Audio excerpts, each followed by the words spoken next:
La rue, plus déterminée que jamais. Dès la nuit tombée, les manifestations ont repris un peu partout dans le pays, comme ici à Kerbala. Les Irakiens sont bien décidés à maintenir la pression sur le gouvernement et leur colère ne s'atténue pas.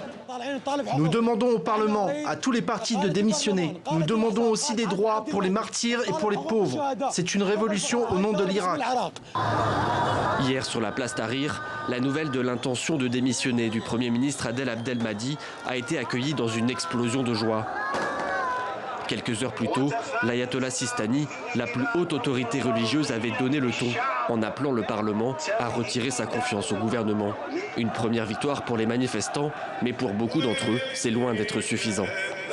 Nous ne voulons pas seulement la démission d'Adel Abdelmahdi, nous voulons la démission de tout le Parlement. Nous ne voulons plus personne de ce gouvernement.